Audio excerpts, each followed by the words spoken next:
To get started, first, press on the extension.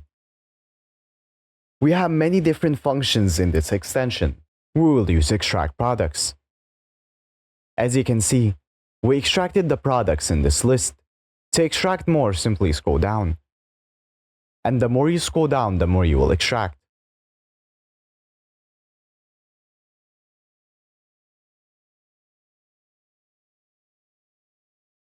Once you're done, press Add to Export List. Alternatively, you can use the auto function, which will auto-scroll for you and add the data to the list.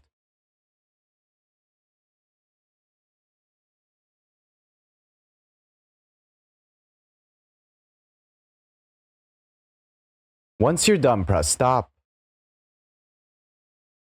Now, to export this, press Export Data. You can export it in many different ways. I will export it as HTML. After exporting, here is all the data we extracted.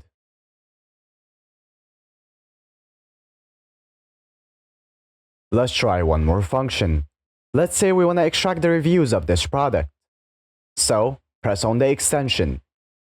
Then press Extract Product Reviews. As you can see, we extracted the reviews in this list. To extract more, simply scroll down. Then press Add to Export List and navigate to the next page. Then press Add to Export List again. Again, do this as many times as you like.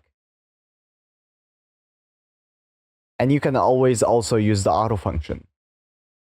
And now, as usual, press Export Data and just export. After exporting, here is all the data we extracted.